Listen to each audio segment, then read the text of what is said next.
Welcome to the March 2021 presentation of Hike Talks by the Pine Ridge Hiking Club. Tonight we have 3 talks for you. Jay will be talking about misadventures in the Canadian Arctic. Robert and Maddalena will be talking about comfortable hiking in Japan and Kenya. And myself, John, will be talking about the Canadian Rockies. So Jay's going to be going to talk about hiking in Baffin Island. Okay, thank you, John, for organizing this, and thanks to all of those who have tuned in. I'm going to be speaking about hiking along the Tijakiak Trail in Katinalik Park on Baffin Island. It was a hike we completed in July of 2013.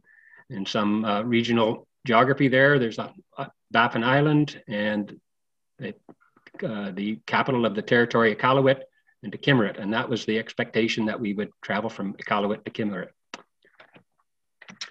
Originally, this was supposed to be a canoe trip, and the idea was that we would land in Iqaluit and then get a boat across Frobisher Bay and hike about 50 kilometers to the headwaters of the Soper River, where we were supposed to have canoes situated for us, and then we'd paddle down the Soper River to Kimmerit.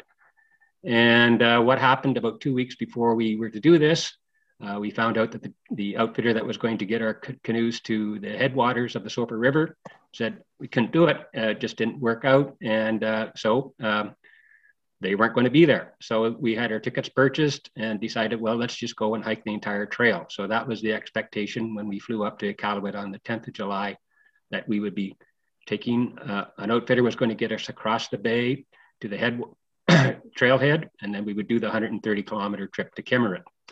Upon arrival in Iqaluit on July 11th, we found these conditions. There was ice on Frobisher Bay, and although the outfitter had said that wouldn't be a problem, they had a boat that would get across there, that kind of like a pontoon boat. They had a breakdown. They weren't going to get any parts for it, and they would not be getting us across the bay either by an ice boat or by a regular boat. And so too bad, you're here and we can't do anything about it. So it looks, what are we going to do next? And we decided that our approach should be that we would fly from Iqaluit to Kimmerit and then do the trail backwards. And then at the time we came to the trailhead, we'd be able to get a boat back across to Iqaluit. But our next problem was fog. And as you can see, very low ceiling. And our flight, we couldn't get a flight organized from Kimmerit, and we were faced with spending however long it took to clear the air, and that resulted in 2 days just being around Iqaluit. It wasn't a bad place to be. It was right at the time that they were celebrating their anniversary of 20 years of being a territory, and they had just unveiled this monument, and there were some things going on in town to celebrate that. And for entertainment, we did what we could in Iqaluit, including going to the grocery store and seeing the locals. And then we were quite entertained by looking at the prices of groceries. Note the price there for 4 liters of orange juice, $19.49. Anyhow, 2 days in Iqaluit, we were finally, the skies cleared just barely enough that we were able to get a twin otter from Iqaluit to Kimmerit. And we were quite encouraged to see it was Canmore Air. I don't know if people are generally aware, but Canmore does emergency flights throughout the Arctic and Antarctic.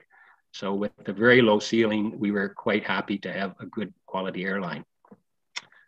I'm just getting a note, my internet connection is bad. I hope it's staying with you. And we landed in Kimmerit, middle of the afternoon. And one of the issues was that there had been such a backup of not being able to get people from Iqaluit to Kimmerit that they put the entire cargo load of on the plane. They filled it with people and they wouldn't take our bags.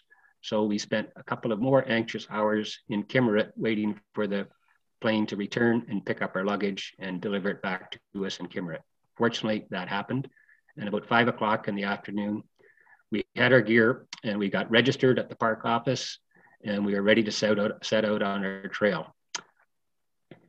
The large bone there in the background is a whalebone, and the 4 of us that were hiking, Blake Holton on the left, my brother-in-law Bruce Trotter, Blake's nephew Ian, at least we had one young guy with us, and myself.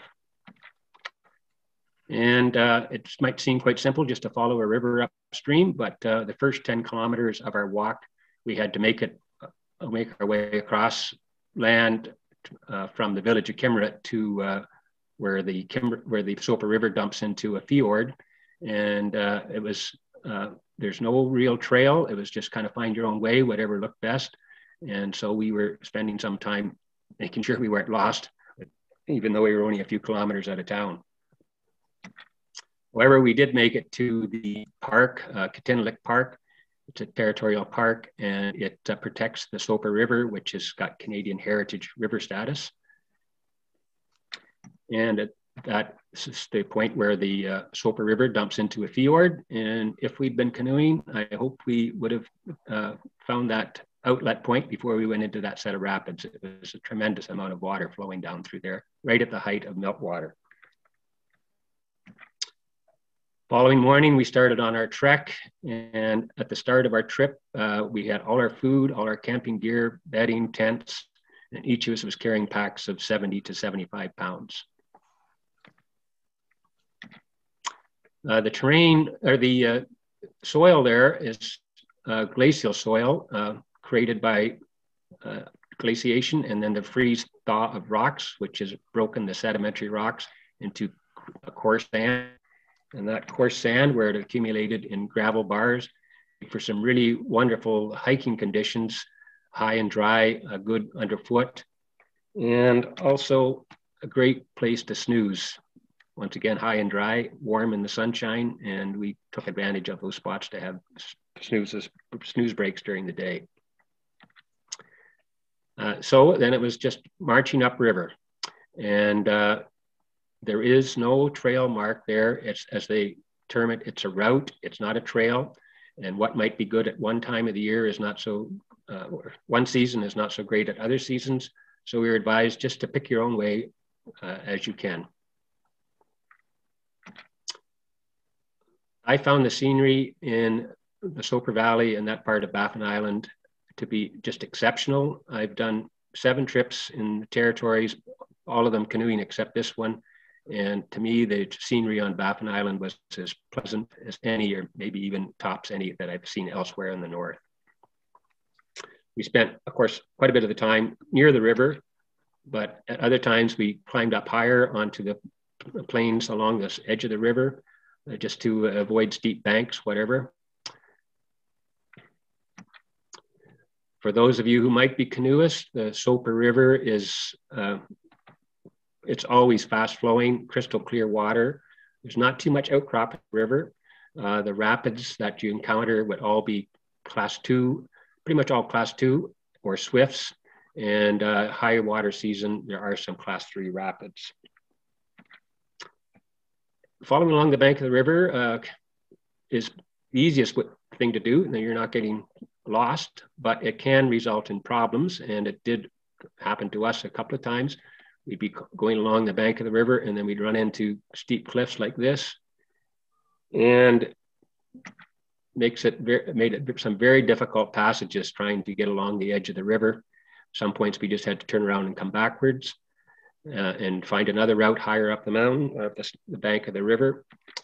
Because the problem, of course, was there's very little vegetation, not much to hang on to, and a tumble there with a pack that size, and it's just roll over and over and over, end up in the river. Another feature of walking along the river there on an unmarked path, unmarked route, is getting across the small streams and creeks that run in. And some places it was just a hop and a skip and a jump. Other places where there was a larger delta of a feeder creek would be wading. Some places we were into the river up to our knees, doing a side step, and very dependent upon that third leg of a hiking pole to keep our balance. Water up to your knees is not that big an issue, but once it goes over your knees in the fast flowing water with a heavy pack on, it becomes really treacherous. You could hear the boulders rolling on the bottom of the river due to the current, and it was very, very unstable footing. You put your foot on a rock and it would just roll out from underneath you. So we were right at our limit on a couple of crossings when the water got up over our knees.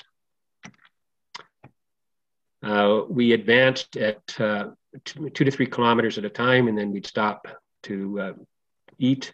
Our energy food during the day was primarily energy bars, granola, fruit bars, lots of peanut butter, salamis, cheeses. We did eat a lot of food, and that was one reason our packs were so heavy.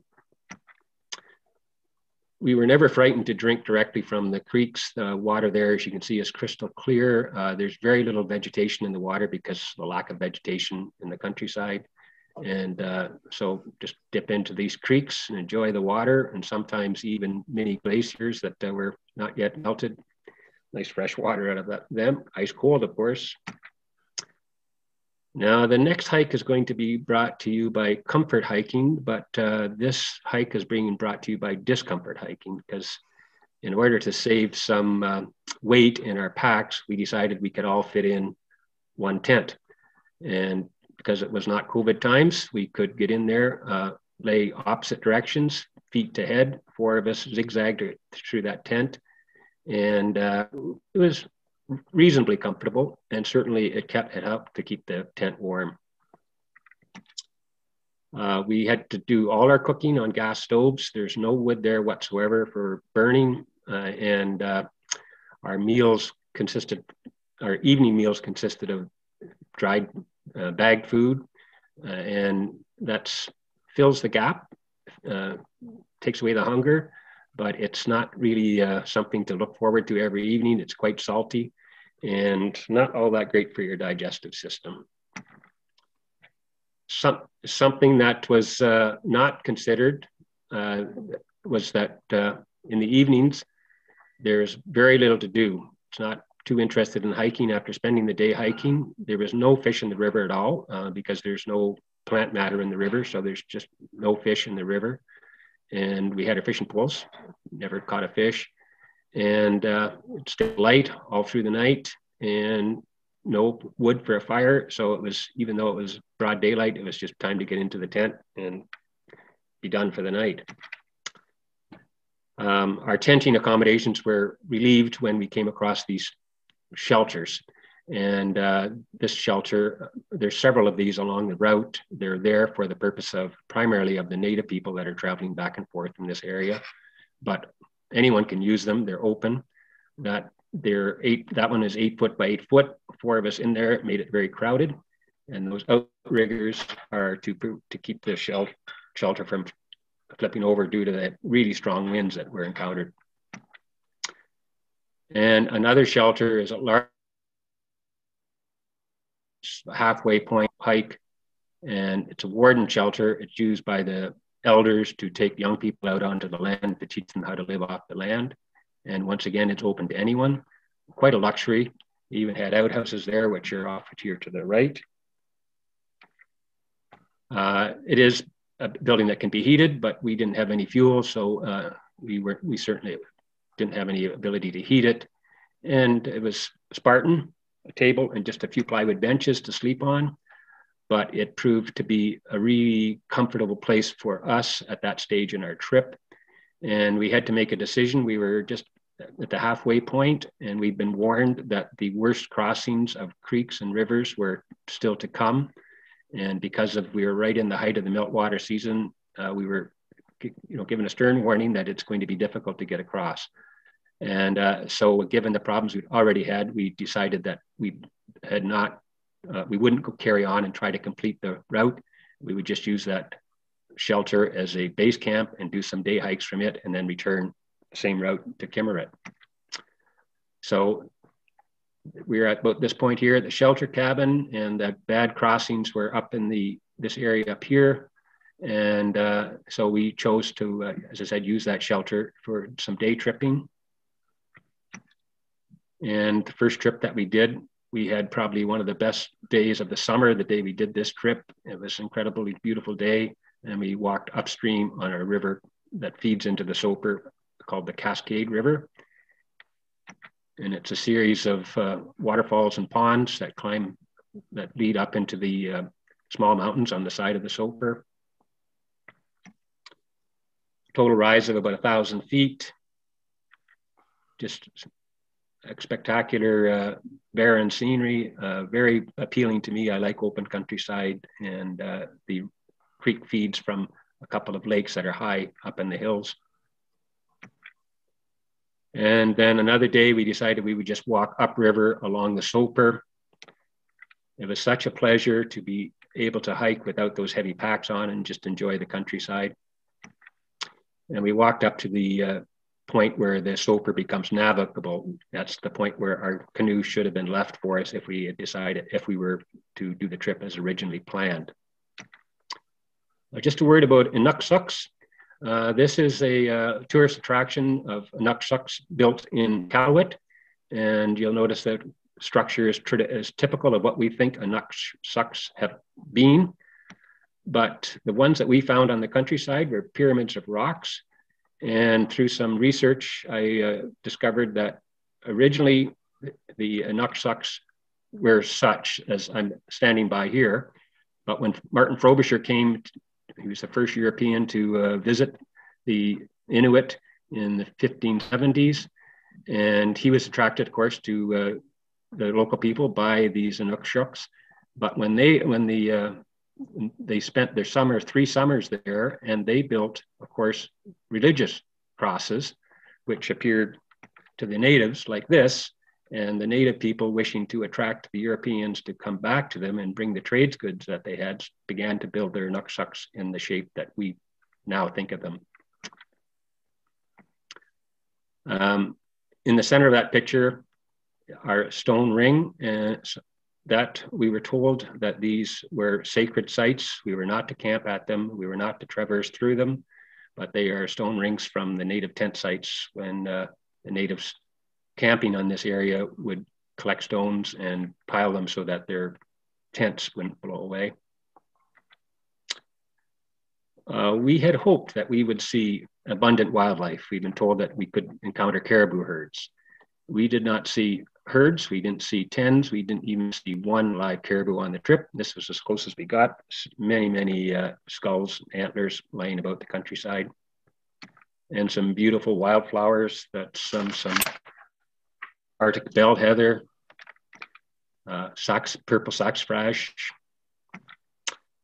and berries, native bearberries, I believe. Someone might correct me on that. I do not know the name of that flower standing up in the middle. So we traversed back downstream on the Soper back to the village of Kimmerit, formerly called Lake Harbor. And it's a community of about 500 people.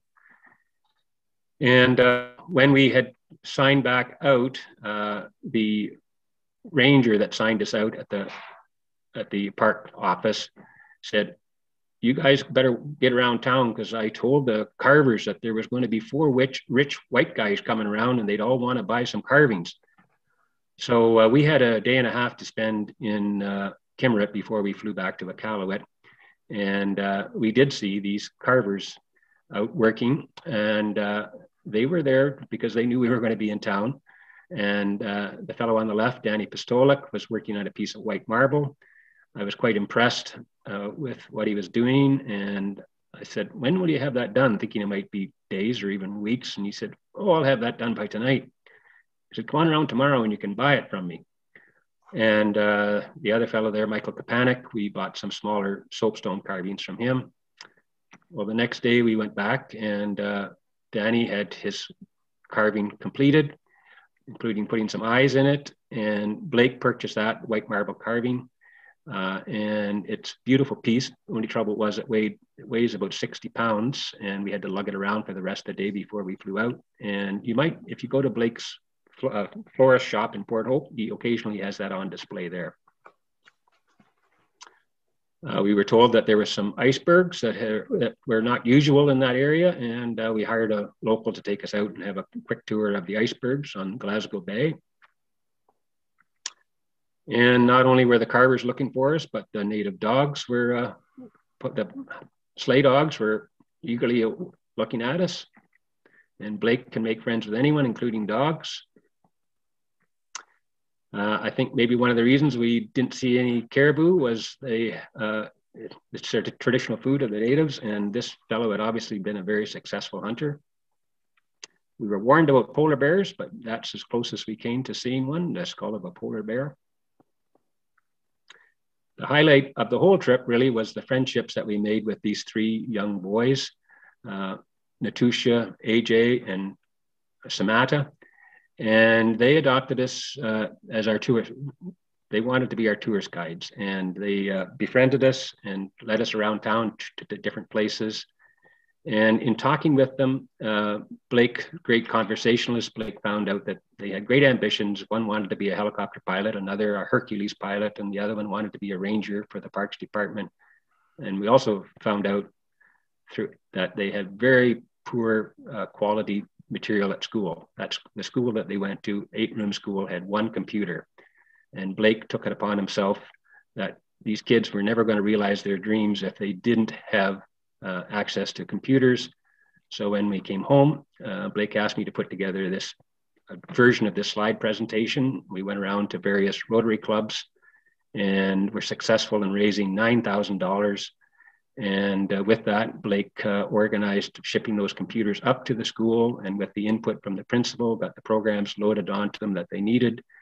And to this day, Blake remains good friends with these, certainly the one there on the left, AJ, most recently sending him a suit of clothes, now 7 years later, sending him a suit so that he could go to his graduation. So that, what turned out, a trip that started with very many false starts and problems, the highlight of it really was the friendships that we made in Kimmerit. And so that ended our trip. I just want to show you a picture. When we flew back from Kimmerit to Iqaluit, we flew right along the route we were going to be traveling, and I'm quite sure that we made the right decision, because the lake that feeds the stream that was going to be such a difficult stream to cross was just in the process of breaking up. There's still ice on the lake, would have been very high water, and we may have well been stranded there. That is the end of my presentation, with the exception of a picture of Blake's feet, which really got badly beaten up, and he earned the nickname Black Toe Blake. So thank you, John. That's the end of my presentation. I really appreciate the opportunity to have told you about our trip to Kitinillik National Park, or Kitinillik Provincial Park. Thank you. Okay, thank you, Jay. So if you go to the top and press the stop screen sharing. So Yep. that was truly excellent. Yeah, that's great. Thanks. That was excellent. That was a really Canadian adventure, and I think it's so unfortunate that so few Canadians get a chance to see the Arctic. And so that's, for most of us, I think, certainly the closest we're going to get. So it was great to have that introduction to the landscape and the culture, and so that's a very good start to our evening. So thank you very much for that. Our next presenters are Robert and Maddalena, who are going to talk about comfortable hiking in Japan and Kenya. Joining us, my name is Robert Eskenazi, and along with my partner and spouse, Maddalena Molino, we are Comfortable Hiking Holidays. I want to start by thanking, of course, John and the Pine Ridge Hiking Club for the invite this evening. As many of you may know, Comfortable Hiking Holidays has been sponsoring the Pine Ridge Hiking Club website for almost 10 years now. And many of you have also joined us on our trips. So that's delightful as well. So we're going to present this evening to you hiking in Japan and Kenya. But first, I'm going to take a moment to tell you just a little bit about Comfortable Hiking Holidays.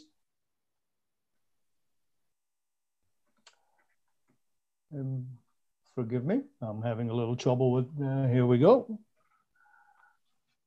So our company has been offering exciting hiking adventures throughout the world since 1986. And in case you're wondering about the comfortable part of our name, I'm going to refer you to our tagline, hike and adventure, rest and comfort.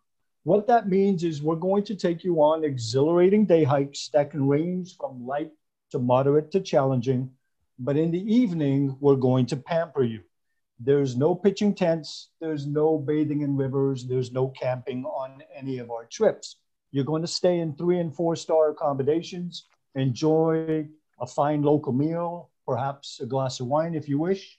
And we also take care of all the details so that your sole responsibility is basically to have a great time. So without further ado, let me tell you about the joys of hiking in Japan. I'm going to start with this humorous quote and put it up here for just a few seconds for you to read.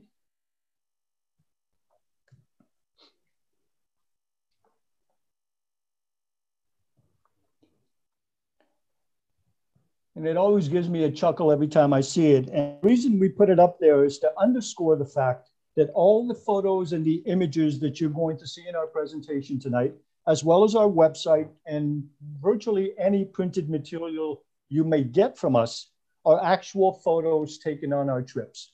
We never use stock photos. So let's head over to Japan. I'm going to bet that, like us, you probably don't equate Japan with hiking. And to tell you the truth, neither did we until we actually went. And then we completely understood why the Lonely Planet Guide referred to Japan as one of the hiking world's best kept secrets. Now, although Japan is not a large country, certainly not by Canadian standards, it is one that has very distinct regions, which I highly recommend you to consider visiting, just like we do. We start off, for example, in Tokyo. We head down to the Mount Fuji region.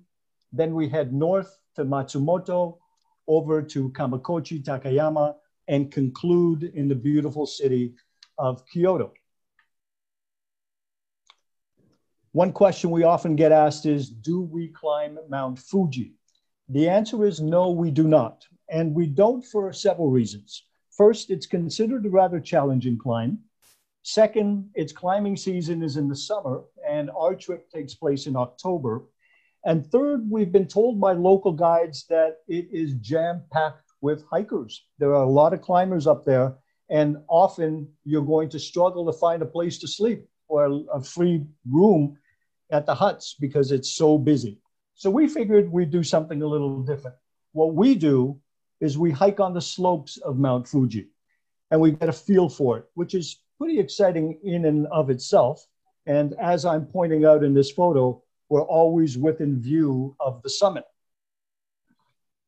The base of Mount Fuji offers some wonderful panoramic hikes. And one of the best parts of it is that we have it all to ourselves, at least most of the time anyway. From Fuji, we head north to the Japanese Alps in the Kamakouchi area. This is truly Japan's foremost hiking destination, and we do quite a few hikes in this region. You know how they say that variety is the spice of life?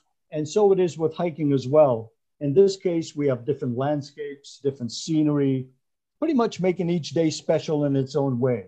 And this is one hike we do where you have a protected marshland, again, pretty much all to ourselves.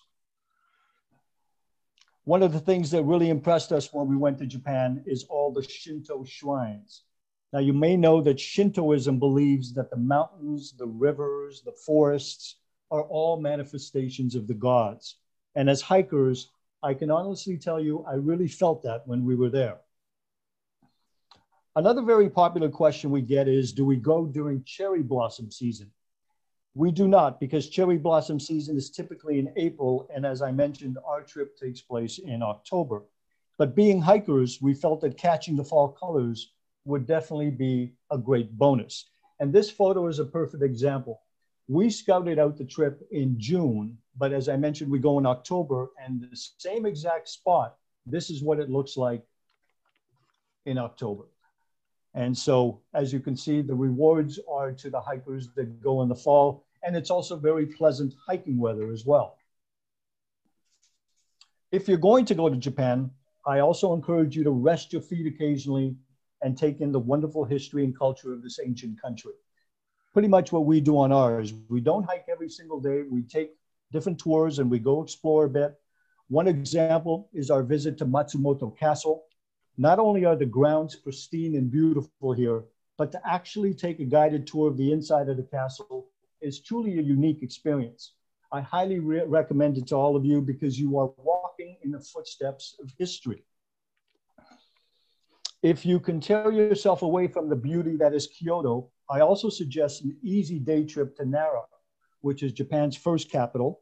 And besides the temples and shrines it boasts, it's also very famous for its deer that roam freely on the sidewalks. But I caution you, you might want to bring some treats for the deer because they're very pushy, as Maddalena found out the hard way. Our accommodations during our stay include both Western-style hotels as well as traditional Japanese ryokans, where we actually sleep on futon mattresses onto tatami mats.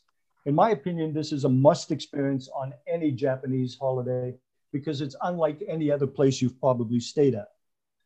However, my favorite part, of course, are the onsens that you find in the ryokans or hot springs. Now, legend has it that soaking in these thermal waters will clear your skin, aid in digestion, and even lead to marital bliss. I'm not sure how true all that is, but I can tell you that I have very soft skin, I have perfect digestion, and I'm very happily married. So could that just be a coincidence? One aspect of the ryokan stay is that may surprise you is that you're expected to head down to dinner in your yukata.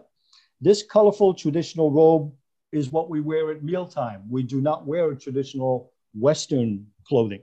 It makes for a unique experience as well as a very fun photo, as you can see. Speaking of dinner, I would be remiss if I didn't mention the food. For you foodies out there, you're going to love Japan. Aside from its famous, of course, soba noodles, tempura, and beef, there is a wide variety of foods to try. It is plentiful. At times it's mysterious. You might not necessarily know what you're eating, but it's always a wonderful adventure.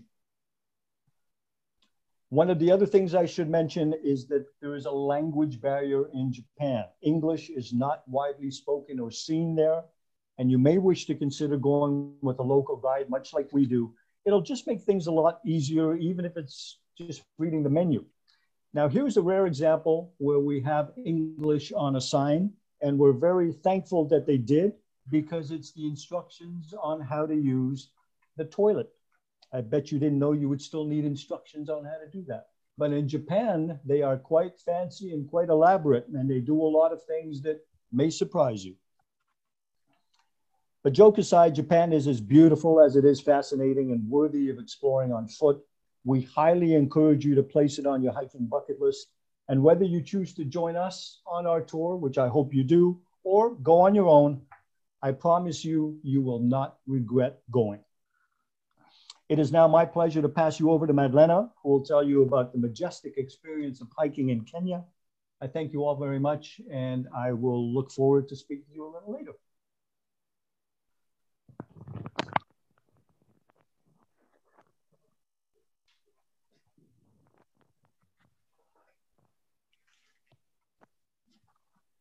Thank you, Robert. And through the magic of technology, he and I have switched places.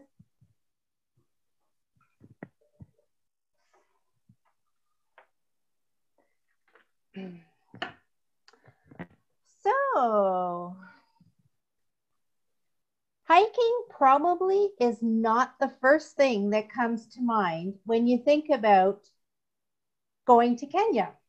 But for active travelers like ourselves, a walking safari is an ideal way of seeing Kenya and getting up close and personal with the animals.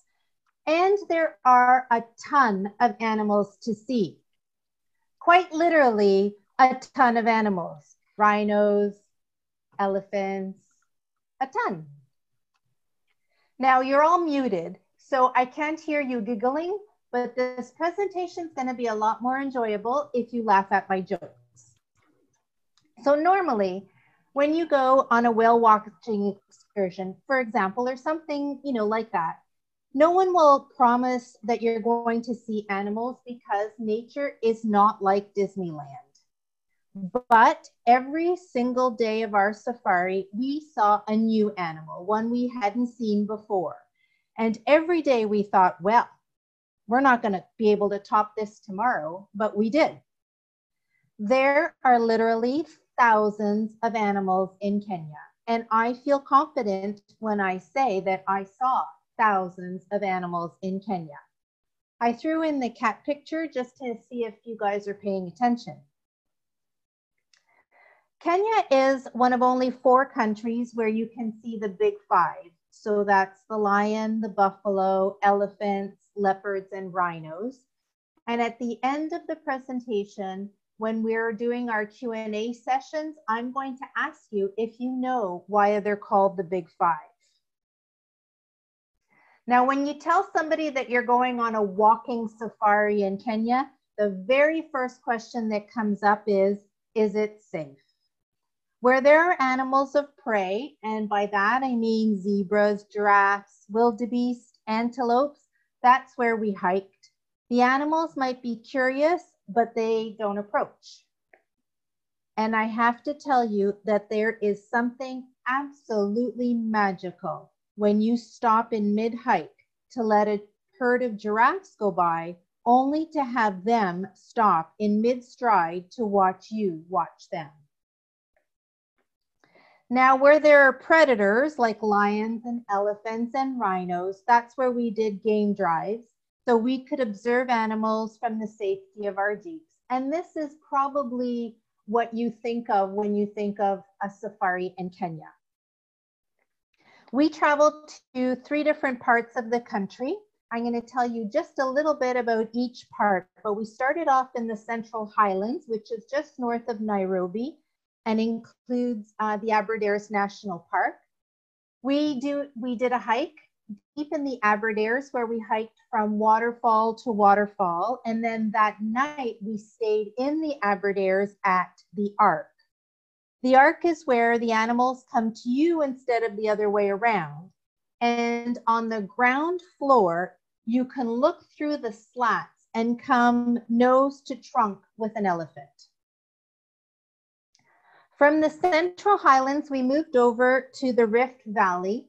And the Rift Valley is famous for its volcanoes, gorges, and soda lakes like Lake Elementaita.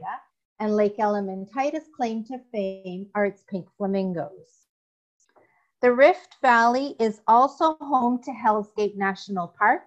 And there are some places that you would just never see if you were not traveling on foot. And as hikers, you know this. These 2 gentlemen that you see in the pictures, the 2 gentlemen in blue, they're both well over 6 feet tall. And so you can just imagine the size of that gorge. And yes, I'm going to say it was gorgeous. Now, most of the hikes in Kenya were pretty flat going, and that's because the point is not really to go from point A to point B, like as if you were doing the Camino where you have a destination to get to by the end of the day. It would be a shame to go rushing past a tower of giraffes, because the point of the hikes is to observe the animals along the way. So I would say the hikes are more meanders. And the third place that we visited was the Masai Mara, which is pretty famous. And, you know, the sheer density of wildlife in the Masai Mara is why some people go to Kenya at all. In the Masai Mara, we did do mostly game drives. I would say the trip was probably 2/3 hiking and 1/3 game drives. Also in the Masai Mara, I'm sure you've heard of the Great Migration, and we have been fortunate to catch parts of the migration as well as some fantastic sunsets. Now, accommodations are always a bit of a question mark in places like this.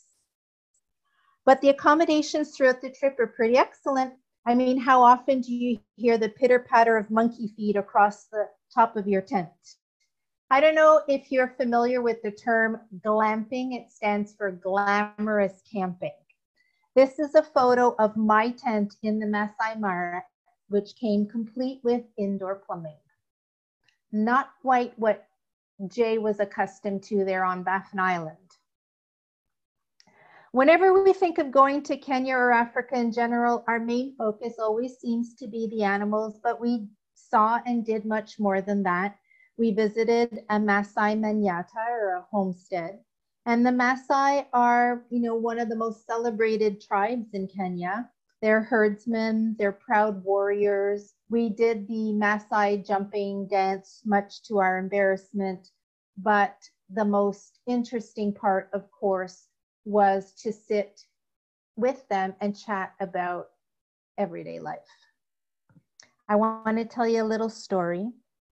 The Maasai believe in plural marriages or multiple wives. And in chatting with a Maasai chief once, I asked him why he was wearing just one wedding band when I knew he had 3 wives. Well, he pointed to my wedding bands and asked me why I had on 4 rings. And I told him it was because I had 4 husbands. And I quickly became the center of attention. Additionally, we went to a tea plantation. Kenya is the 3rd largest exporter of tea in the world, so you can't really pass up the opportunity to do a tea tasting. I'm pretty sure that they drink more tea in Kenya than they do water. And just like Jay's experience, one of the best outings is when we go to the Naivasha Highway Primary School, which started off sort of as an impromptu visit one year and then became a yearly excursion. Whenever we visit, we bring school supplies. And one year, the teachers were quite happy because we had brought calculators. They were simple calculators that we got from the dollar store, but the teachers were pretty ecstatic because they had been doing all of their marking by longhand. They didn't even have calculators, let alone computers. Our company has a long-standing relationship in helping this particular school. It is one of the neediest schools in the area. In 2017, when the school was robbed, we raised almost $8,000 to replace textbooks and buy new uniforms and backpacks for some of the students. And then 2 years ago, we held another fundraiser where we purchased new shoes for every student at that school. So that's over 400 pairs of shoes.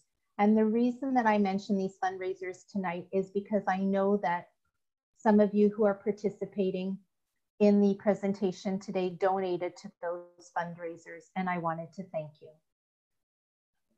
And last but not least, it would be a shame not to mention my dream team. These are our guides.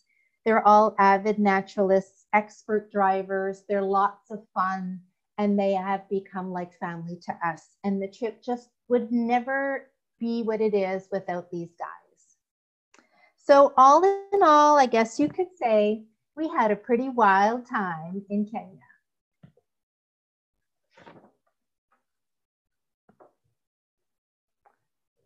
John, I believe the next presentation is up to you.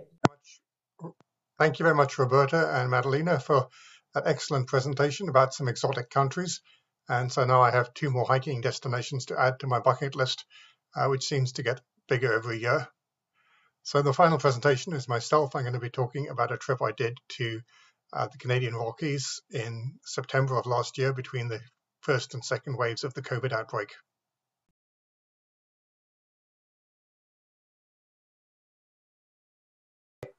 So I'll just show the map again. That shows where Canmore is in relationship to Banff and Calgary. And that's the pictures of downtown that I was supposed to be showing you before. And you can see it's a very pretty downtown. There's some nice cafes and restaurants. There's all the normal things you would need, like supermarkets and outdoor stores. And it's a very scenic spot. This is the Canmore Inn and Suites where I stayed. So it was the cheapest place to stay in town. It's $100 a night, which was quite reasonable.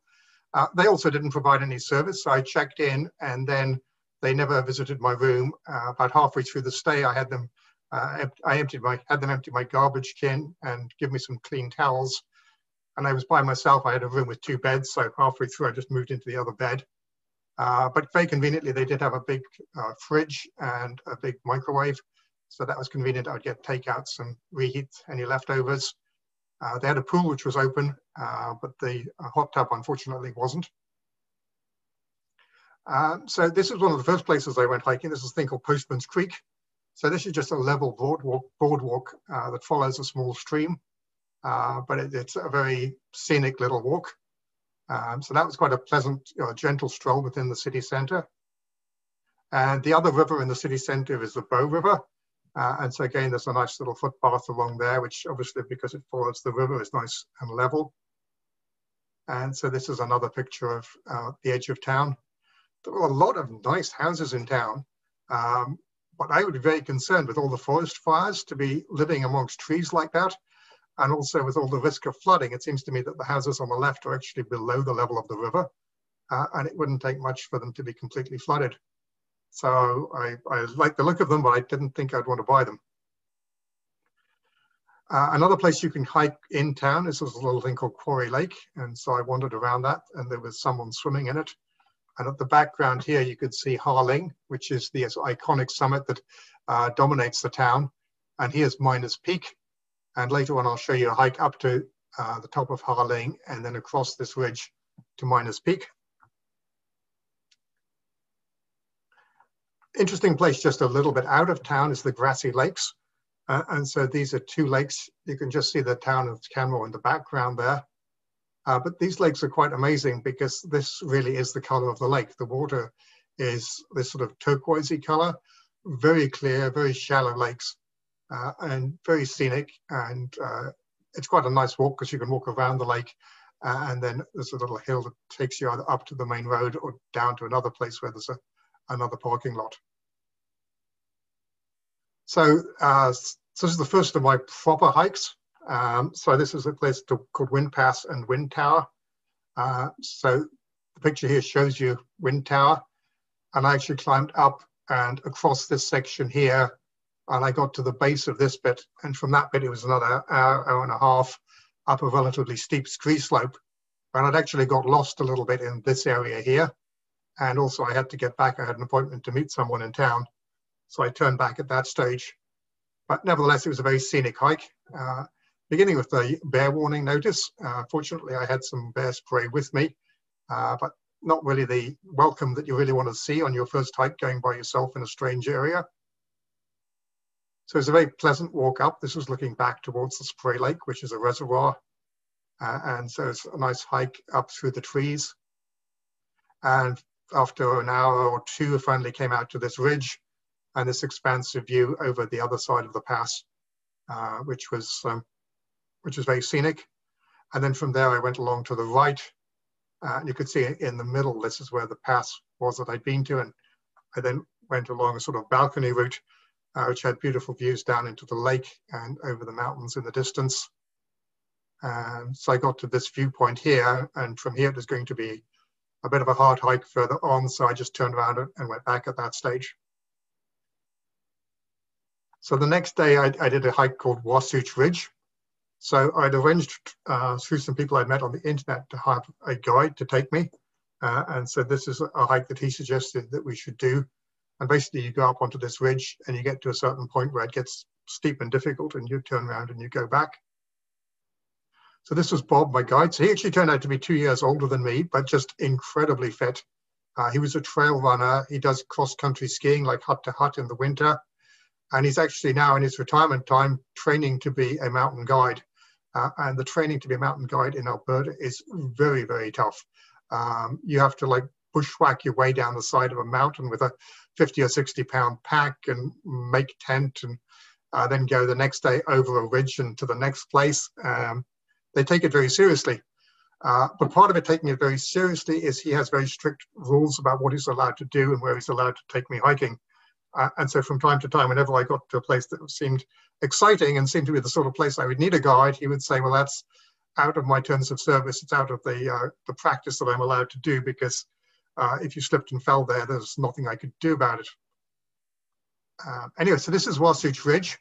You can see the California wildfires created a bit of smoke. And this was really annoying because having escaped COVID in Toronto, I now have the smoke from the California wildfires. It seems you can't get away from one disaster or another.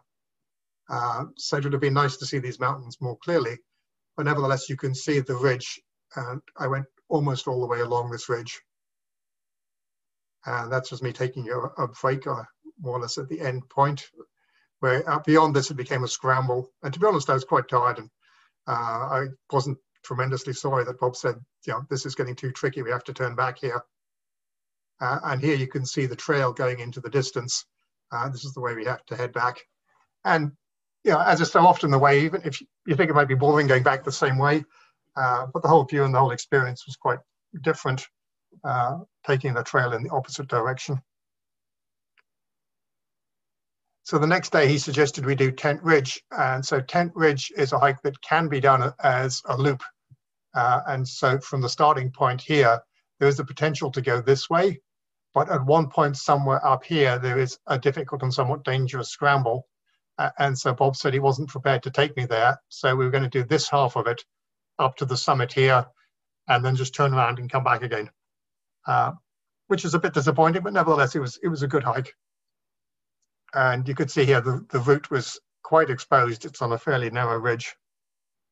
So it begins relatively easily going through some woods, and then you sort of cross this area, and then you come out onto this ridge and you walk along the ridge. And again, if the weather had been better, if we hadn't had the California wildfires, I'm sure this would be a totally spectacular hike with all sorts of amazing views in every direction. Nevertheless, it was still quite a pleasant hike. And also quite exciting, because from time to time you would look down and there were some very steep descents.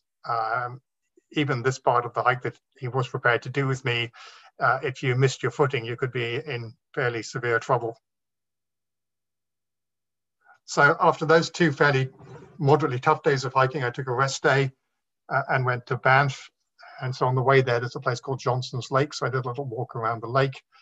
Had a little walk around Banff, which was actually surprisingly busy. They said their tourism was about 85% of normal, and the streets were quite crowded. But everyone was taking COVID precautions. People were wearing masks on the streets. Every place you went had a hand sanitizer, and one place even actually checked my temperature before I was allowed in. So the bottom picture is Bow Falls in Banff, which I hadn't been to before. I'd been to Banff a few times, but I'd never actually visited the falls. Next day, the weather was still cloudy, so I really couldn't feel motivated to make a lot of effort to climb up anything. So I did Grotto Canyon, which is not particularly a hike I would recommend.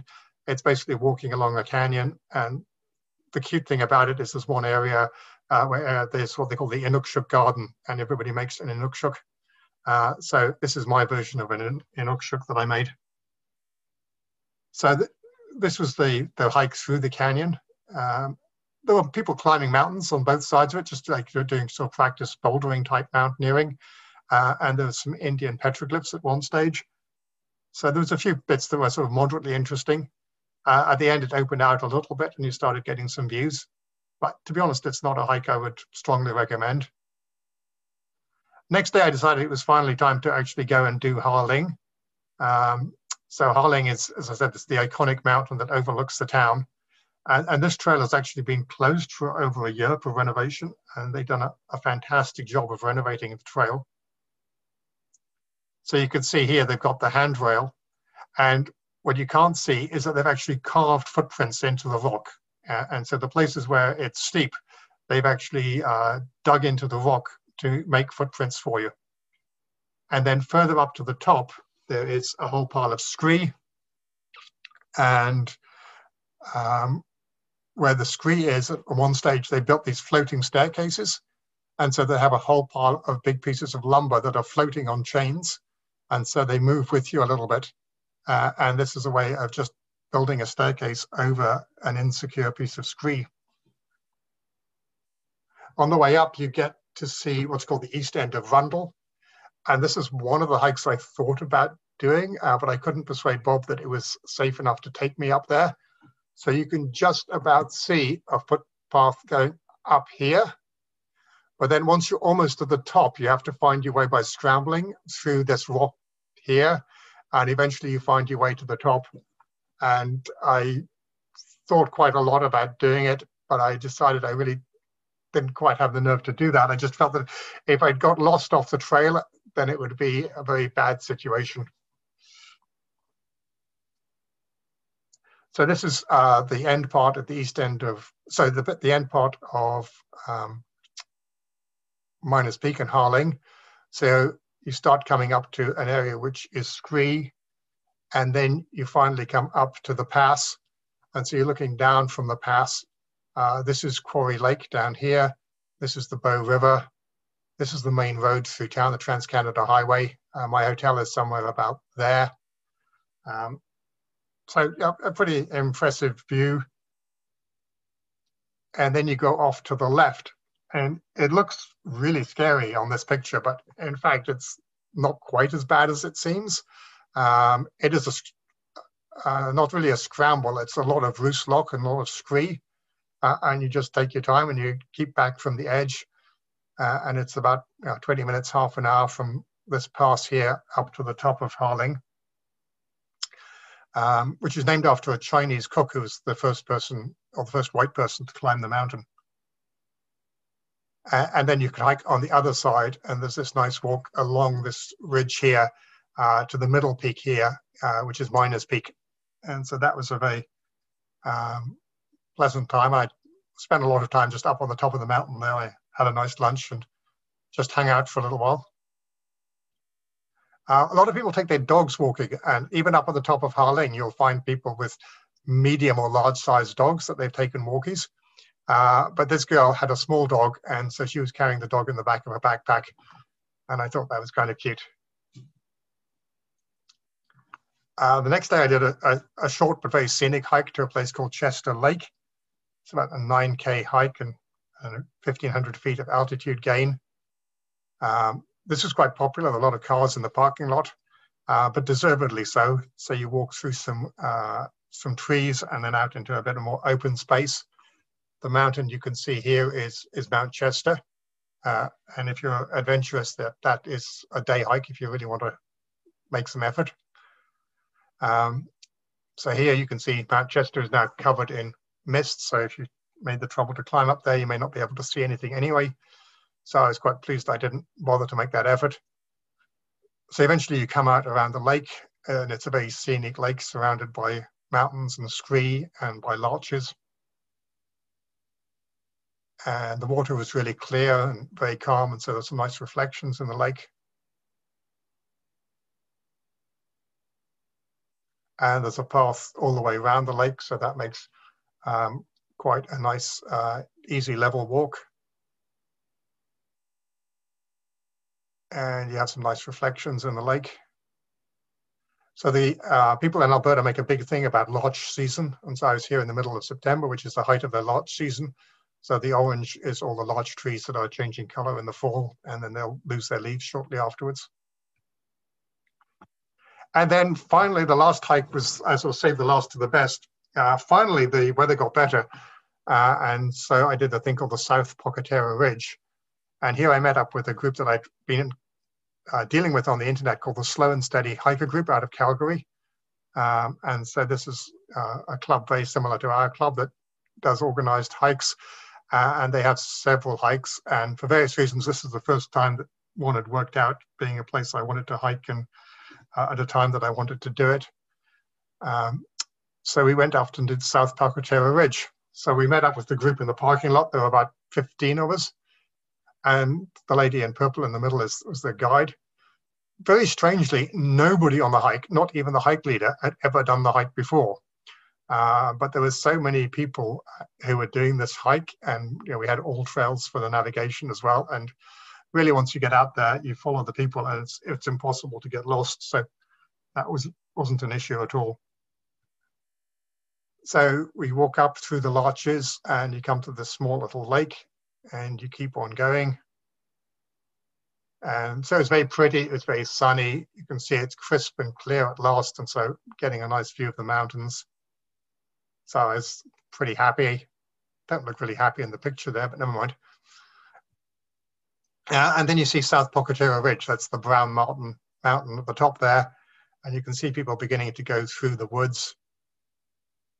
And then you can see people here, just little dots on the left-hand side of the mountain as they climb it up.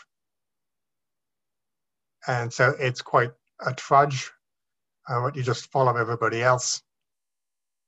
And eventually you get onto the summit, which is, as you can see, quite crowded, but reasonably so because it was spectacular.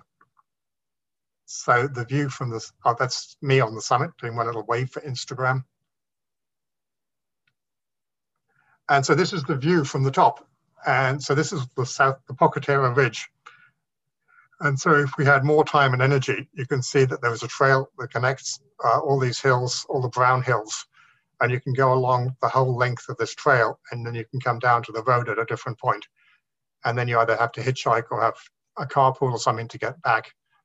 So this is definitely on my bucket list to do at some later date. I think that would just be a fantastic hike to do in decent weather, from one hill to the next. After that, we had to head down, which was a bit of a trudge, but it's always quicker going down than going up. And again, the sun was shining, and so there was some really beautiful views looking down into the valley, looking down at all the larch trees in their golden color. And again, some nice views of the distant mountains.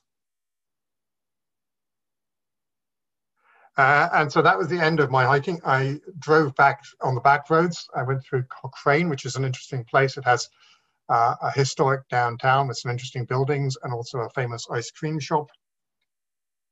And attention, I hope you found that was an enjoyable presentation. Thank you also to my fellow presenters, Jay, Robert, and Maddalena. And I hope to see you guys out on the trail somewhere. Until then, stay safe.